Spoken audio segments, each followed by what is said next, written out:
Welcome to another edition of the Monday Morning Tennis Rant, where I talk about what happened in the tennis world in the previous week. And it was actually the previous 2 weeks because Indian Wells was taking place, which is a 2-week tournament. And I didn't do a rant last Monday because of that, which will be the same for the upcoming week. With Miami, I'm not going to do a rant next Monday.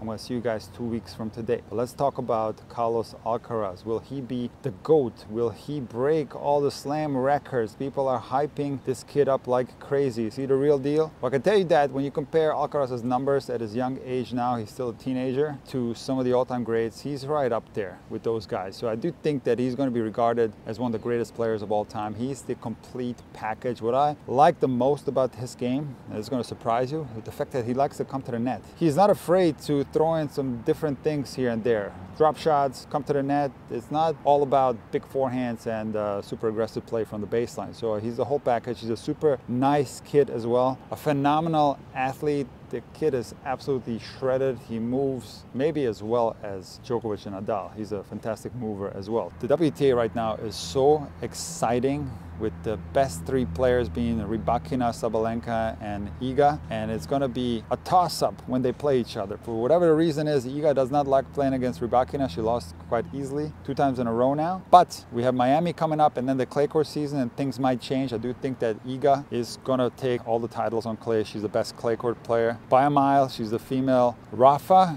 But then when we head over to the grass, things are going to, of course, change, and I think Sabalenka and Rybakina are going to be more the favorites. So now I'm going to talk about something super controversial. You saw the thumbnail, you saw the title of this video. Should ATP doubles be banned? I'm going to give you my opinion on that. And why am I even talking about that? Well, Reilly Opelka went on his Instagram story and he answered a question from a fan.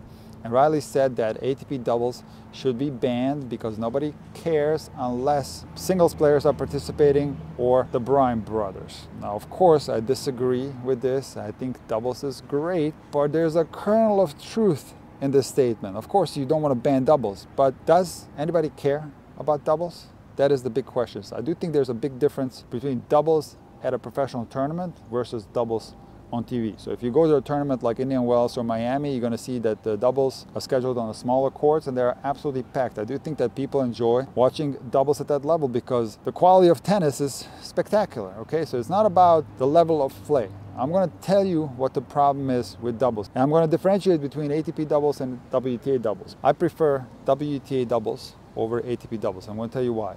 When you take a look at the ATP doubles rankings and you take a look at the top 20, it's all doubles specialists. On the other hand, you take a look at the top 5 WTA doubles rankings and you're going to see Grand Slam singles contenders who are ranked super high in doubles. So in other words, singles players very often participate in doubles on the WTA tour, but singles players rarely, if ever, participate in doubles on the ATP Tour. They do sometimes. Kyrgios and Kokkinakis won the Australian Open. I'm not saying they never do, but take a look at the top rankings, you're going to see there's not a single player on there that plays singles and doubles. The one guy that I had hope for was Jack Sock, because he could have been ranked on top of the game in both singles and doubles. In my opinion, he's one of the best doubles players in the world, and this is something that was very common back in the day. John McEnroe won 77 tournaments in singles, and he had 77 doubles titles, but then John decided to come out of retirement and play a doubles tournament with Jonas Björkman in San Jose. He ended up winning that tournament well after he was retired, and now John has 78 titles in doubles and 77 titles in singles. Other players such as Yevgeny Kafelnikov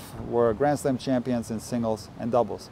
You just don't see that anymore. Also, when you take a look at the ATP doubles rankings, you're going to see a lot of older players. Rajiv Ram is ranked number 3 in the world in doubles, and he played college for the University of Illinois back when I played college. I got to do the math. It's like 20 years ago. And Bopana just won Indian Wells doubles, and he's 43 years old. So the fact that a lot of older players are in the top of the game surely doesn't help the marketability of the product that is ATP doubles. So what needs to change in order to make ATP doubles more attractive and for it to be shown on TV is simple. Singles players need to start competing in doubles. And I want to stress that I'm not talking about the quality of play, and by no means is a top singles player guaranteed to do well in doubles, because in order to make it to the top of the game in ATP doubles, you need to bring a certain set of skills to the table that you might not have to utilize in singles. So I'm not saying that these players are not at the top of their game, and I'm not saying that singles players could come in and start dominating doubles. That's not true. These are the best doubles players in the world, and they would do extremely well against the top singles players. There's no doubt in my mind. There was many occasions where the Bryan brothers played Nadal, they played Federer, Wawrinka, and you name it, and the Bryan brothers were